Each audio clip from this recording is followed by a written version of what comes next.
सिल बट्टा सैयद शहाबुद्दीन की तहरीर से माखूज। क्या कभी आपने गौर किया है कि हमारे घरों में जो जगह आज हम किचन कहते हैं वो कभी बावर्ची खाना हुआ करता था। हाँ, नाम बदल गया लेकिन उसके साथ मिजाज भी बदल गया, और जब मिजाज बदल गया तो मेहनत का अंदाज भी बदल गया। जो अशिया एक ज़माने में रोज़मर्रा की ज़रूरत समझी जाती थीं वो आहिस्तगी और सब्र के साथ इस्तेमाल होती, आज वो सब या तो गायब है या मशीनों के हाथों अपनी रूह खो बैठी हैं। एक ऐसी ही मतरूक चीज़ है सिल बट्टा, भारी, मजबूत और हर घर में लाजमी मौजूद। मगर आज ये किस्सा पारीना बन चुका है। ये वो ज़माना था जब मसाला पीसने की मशीनें आम नहीं थीं, न ही तैयार मसाले बंद डिब्बों में दस्तयाब। हर घर में मसाला हाथ की मेहनत से तैयार होता।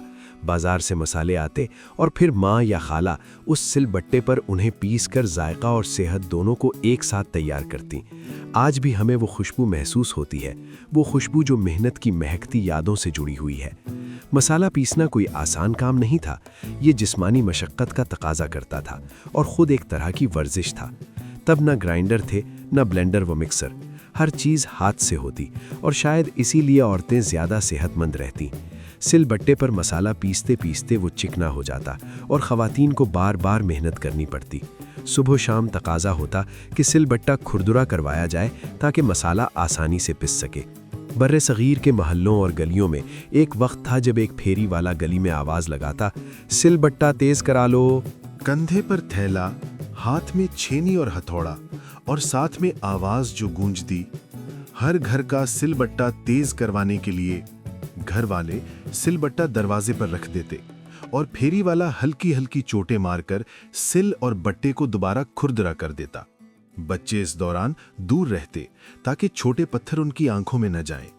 ये सिलसिला यूं ही चलता रहा, यहाँ तक कि सिलबट्टा मुकम्मल तौर पर घिस जाता या टूट जाता। तब जाके बाजार से नया सिलबट्टा खरीदा जाता। और ये सिलबट्टा सिर्फ एक चीज नहीं थी, बल्कि एक पूरी यादों की दुनिया थी। इसी बावर्ची खाने में नेमत खाना हुआ करता था, जहां खाना महफूज किया जाता। छीका होता जो बिल्लियों से दूध बचाने के लिए काम आता। पटरा होता जिस पर बैठकर खाना पकाया जाता। चूल्हे फर्श पर नस्ब होते और घुटनों या कमर की तकलीफ का नामो निशान नहीं था। लेकिन आज सिलबट्टा शायद किसी घर में इस्तेमाल भी ना हो। हमने आसानी को तरजीह दी, मेहनत छोड़ दी और मशीनों को काम सौंप दिया। इस आसानी के बदले में हमने बीमारी हासिल की, शुगर, ब्लड प्रेशर, जोड़ों का दर्द। इकबाल ने कहा था, है दिल के लिए मौत मशीनों की हुकूमत, एहसास मुरव्वत को कुचल देते हैं आलात।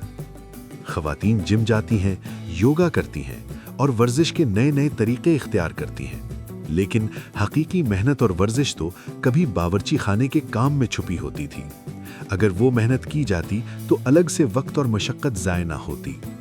सिलबट्टा शायद आज के किचन में जगह ना पा सके, लेकिन हमारे दिल के बावर्ची खानों में इसकी याद आज भी जिंदा है।